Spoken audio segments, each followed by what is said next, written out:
NXT TakeOver Brooklyn WrestleMania weekend. I'm Glenn Rubenstein, and this is the Wrestling Inc. podcast. With me tonight is Mr. Matt Morgan, the Blueprint himself. Raj Giri is on the scene in New York. He can't join us tonight, but he'll be back Sunday for WrestleMania coverage. Matt, what did you think tonight of all championships on the line at TakeOver? I thought it was a great pay-per-view. Wow, what an ending. About two dudes. I always say with Gargano, I don't care about his storylines generally, but he ends up making me care. I gotta give him credit for that, because I would argue that's harder to do than those that are fans of him to get them sucked in. I would argue it's much more difficult to get someone like me, who's not really a fan of his, to become a fan every freaking match somehow and root for the dude. So, wow, what a finish. What an ending. I'm not a fan of not selling so many false finishes, but by the same token, I'm not gonna lie and say I wasn't like, holy bleep, keep the damn camera on Adam Cole. He's selling these kickouts amazingly well. I would argue, and the dude was in the audience, edge-like. So good. So there's something about Johnny Gargano. He has that underdog quality where he's scrappy. He looks like the type of guy that Adam Cole could just mercilessly have his way with. Yeah. But he absolutely showed resilience and heart tonight. And that last moment, right before we got on the air here, I admit, a bit misty-eyed when Tommaso Ciampa coming out to the ring, along with Johnny's wife, Candice LeRae, the three of them embracing Ciampa after this neck surgery that caused him to vacate the title. What a moment to end this takeover on. Amazing. WrestleMania could... I always try to compare it to Mania, which isn't fair to do to NXT, by the way, you would think. But yeah, NXT always seems to outperform Mania, in my opinion, in many, many years past, these past few years. But with a woman being on top, and they have a champ, and they have a chance to maybe give us that type of... I have a feeling we're going to be crying at the end of Mania Sunday. Yeah. So I don't know. Yeah, they set the bar high, but this was a really, really solid takeover. We talked in the past, I believe, at the last takeover, that it's almost too much of a good thing at this point. They put on these barn burner shows that always over-deliver, and it's hard to stand out. I thought bell to bell, this was a very solid start to finish, card to match to match on the card. Very, very solid takeover. No fluff, no filler. And it's funny that this started off with Ricochet and Aleister Black against the War Raiders. Maybe this felt like the filler match, given that Ricochet and Aleister, this was their NXT swan song, their send-off. What did you think of this with the War Raiders tonight, retaining the NXT tag titles and the match they put on tonight? It makes them even that much more credible, right? Doesn't it? Yeah, I think so. It really does, and I think that, I know it sounds crazy, but I thought they really do a good job of protecting the NXT brand, though, don't they? Mm-hmm. When you really, really break it down, they really do. They can't do anything about it when the guys get called up to TV. Then that's on Vince and the rest of the company. But as far as NXT goes, and under the NXT roof, they do a great job of protecting that brand. And I thought this was the wise move. Overall, it might seem crazy. Like, how the hell War Raiders beat these two guys? And these two guys are going to go win the championships at WrestleMania. We're about to witness how, I think.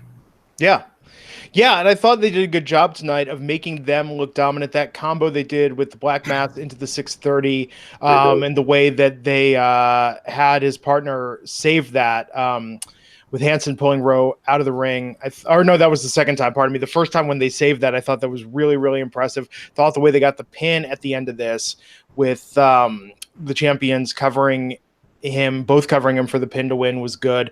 It made the War Raiders look really strong. Black and Ricochet, I think, did not lose a tick in their momentum going into Mania, where, they're going to be facing the Usos for the SmackDown tag titles, the Usos, the Bar, and Rusev and Nakamura. And I think this is their time, right? Talk about grabbing the brass ring. Title match at Mania, winning, I think, for Black and Ricochet. Are they gelling as a team for you now? Do you buy it more, especially tonight with them both doing the sit down in the ring at the entrance? And they're so vastly different, right? Their character, like Homeboy is like the undead, and then you got Ricochet, who's quicker than light, quicker than a hiccup, as JR would say, and super athletic and super sleek and super movie star good looks. And then again, you got the dead man, or half dead man, whatever the hell you want to call him, headbanger music guy. You know what I mean? So they couldn't be any further apart from one another as far as their personas go. So again, it's like I think I've made this comparison before. It's like Undertaker tagging with, we've said Coco Beware, we've said some crazy entertaining. Like imagine the most flamboyant Shawn Michaels and Undertaker tagging together before they both have actually officially got over. Now imagine if they both debuted together as a tag team. How would you guys think about that, right? You'd be like, what the freak? Why is a boy toy dude who thinks he's a male stripper tagging with an Undertaker? This makes no sense. That's what this feels like. Yeah, but I think it works. They're super good. They're just really talented, Glenn. So I think a lot of that you're able to look past it. No, I agree, and I think from NXT, if you know their characters, it kind of works. I mean, if this were a buddy cop movie, it's like Will Smith with Viggo Mortensen. Right. You know, you've got sort of the weird Satanist guy, and then the flashy guy with the great smile and a lot of charisma. I think it is working despite itself, because you're right. This shouldn't work. This is a weird, odd couple pairing. They don't have a lot of chemistry, but strangely tonight we get those little moments where it's like, okay, even they get that it's weird, but they're just kind of going with it. Yes, and they're making the most of it, because I try to ignore it because I'm immense fans of both guys. Both of those two guys are probably my top 10. Yeah. They're both great in the ring, and I think that's the other reason why it works. I mean, this wouldn't work if one of them was the dead weight, if one of them was the Jannetty in the equation. That's true. There's no Jannetty here. Yeah, they're both superstars, and I think they're both going to be great talents and just top of the card as singles. But for now, hey, this is working out for them. It's they're making a go of it. So, man, I'm just looking at these matches. Every single match, man, going down this card, I was like, okay, so that was a really good opening. A+. Every match was an A+. Yeah, and War Raiders, I got a little shit the other night. What did I call them? I said they're heavy machinery without the worm. No offense, Glenn. Yeah. The guy, I've read a few of those comments, and I never do that. But I wanted to hear how the microphone sounded. Those Eat My Lifesavers gummies. I want to hear if you guys could hear it. I was like, oh, crap, you could. I apologize to the fans. I didn't think you guys could hear that. No, I think we actually take our fans seriously. We include them in the conversation. I want to make sure I give them the best show possible. And you hear freaking fat-ass Morgan showing out Lifesavers gummies to half the show, so I apologize. This microphone is strong as hell, this damn thing. Yeah, but what I was going to say, though, was, but with your comment, it is, I agree with it, actually, because it's not about where they are now, you guys, when he's talking about that. Glenn's talking about when they get called up to the main roster, what will be the main difference in how Vince sees them, and how will he book them any differently? Will he book them like what you see on NXT? I got a newsflash. Hell no. I will bet you guys my home. How about that, fans? My home. Ooh. I will bet you that they will not be booked like what you're watching on NXT. They might start that way, but I promise you within 3 months, it will not last. Yeah. It's not their fault, for the record. It's not their fault. I mean, look at Sanity. I mean, the difference between Killian Dane and... it was much bigger. Yeah.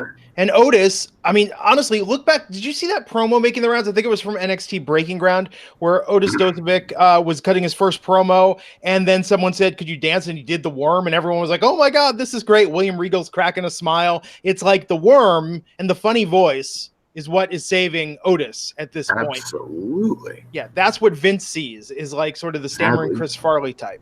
Sadly, yeah. Yeah, but with Killian Dane, nothing. Sanity's got nothing. In any other era, he would be a sub-main eventer. I don't care what anybody says, because of his size and his athleticism, and he looks the part of him.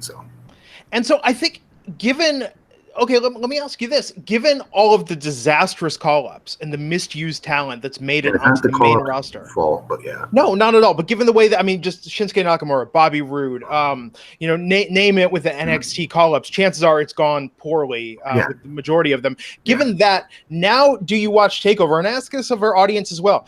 Does it almost take you out of it a bit watching TakeOver? Because as you see these superstar talent at the top of their game, you think in the back of your head, oh my God, what's going to happen when they get called up? What's going to happen to them in the main roster? I bet you the majority of the fans in the chat room will say yes to that. It doesn't ruin our NXT matches. I don't think it takes us out of it for that. But it takes us out of their potential. Because at first it was like, holy crap, can you imagine what's going to happen when Nakamura gets called up to the main roster? Oh my God, they have a WrestleMania main event ready right now. This is going to be amazing. And then they do this with him. Yeah, I think the last one, when Finn Balor had his last match, that was the last one where it was, I remember we were watching it misty-eyed thinking, God, this is the end of his era. Now he's going on to the next chapter. And he's the last one where really you were happy for him because of the way that they jetpacked him. from the very beginning right into the main event title picture for that Universal title. Main show. We couldn't wait to watch him on the main show. But after Nakamura, now it's like I feel like we're just waiting for who gets called up for execution practically. And I'm terrified. Really I guarantee you, the majority of the chat room will agree with me. We're all most scared of what the freak are they going to do with what's his name? Come on, Velveteen Dream. Velveteen Dream. Which is why tonight, so that second match, I was absolutely relieved. Velveteen Dream versus Matt Riddle. That Velveteen Dream retained the North American title. I was so worried that he was going to drop that and head to the main roster. And I agree with you until they stop this nonsense with screwing up their call-ups. Yeah. So what did you think of this match? Riddle dominated this. I actually thought they made a less convincing argument for Velveteen. I know he got the surprise roll-up there to win this, but I thought Riddle was so dominant in this. It did seem a little unbelievable that Dream did pull out this win, which is why I was so worried. It was good, though, because it got Riddle over. Riddle needs to be very careful. He can turn himself heel like that. He's not a babyface. Right now, he's a babyface because he's new and he's an MMA star. So everyone's like, oh, he's a shoot fighter. He's tough and whatever the hell. They like his gimmick. Whatever the hell it is, they like him. But then he turns himself in the middle of these matches because he's still learning. He's still learning on how to get people to emotionally invest. And to do that, you can't always be the biggest badass in the room and make the tough guy face and all that other, puffing your chest out every single move you make. The fans would, if you go back and you watch that again, I would argue you could hear some of the fans turning on him. Yeah.